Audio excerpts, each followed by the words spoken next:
इस बीच global market में copper की कीमतें रिकॉर्ड ऊंचाई पर पहुंच गई हैं। मंगलवार को लंदन मेटल एक्सचेंज पर भाव $11,146 पर टन की रिकॉर्ड ऊंचाई को छू लिया है।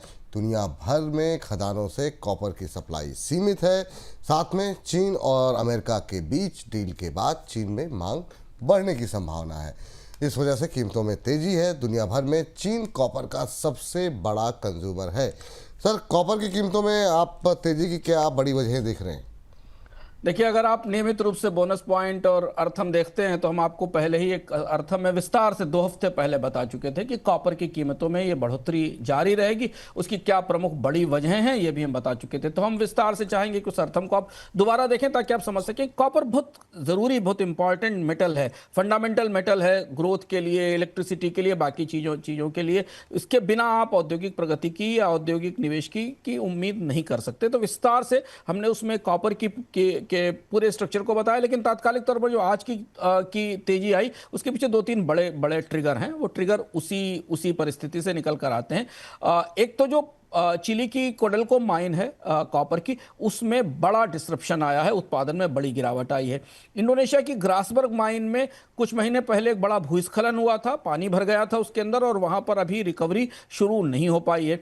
पेरू की एक माइन है कॉस्टेंशिया, उसमें भी उत्पादन में कमी है। कांगो की जो कमाओ काकुला माइन है वहां भी उत्पादन में गिरावट दिखाई दे रही है। तो इस जो दुनिया की सबसे बड़ी प्रमुख कॉपर माइंस हैं उन सारी कॉपर माइंस में उत्पादन में गिरावट है। ग्लोबल माइन आउटपुट के बारे में जो संकेत मिल रहे हैं इन माइन से, उस हिसाब से 2027-28 तक तांबे की आपूर्ति खदानों से सामान्य होने की संभावना नहीं है। और कॉपर का डेफिसिट लगातार पिछले 1 साल से चल रहा है, कोविड के बाद से शुरू हुआ है। इधर ईवी की में नए बिजली के ग्रिड बनाने के लिए और तमाम उद्योगों में कॉपर की डिमांड आने वाले समय में बढ़ रही है। सबसे ज़्यादा ग्रीन टेक के लिए, इलेक्ट्रिफिकेशन के लिए, इंफ्रास्ट्रक्चर के लिए कॉपर की डिमांड है। नए बायर लेकर आ रहे हैं।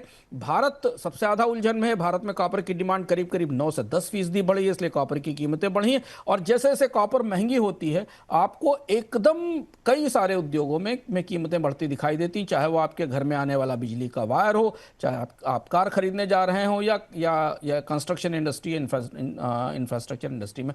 तो कॉपर में एक बड़ा स्पष्ट डिमांड सप्लाई मिसमैच दिखाई दे रहा है। मांग बढ़ रही है, खदानों से कॉपर नहीं निकल पा रही है। इसलिए ये हमें रिकॉर्ड तेजी दिखाई दे रही है और आने वाले समय में बनी रहेगी।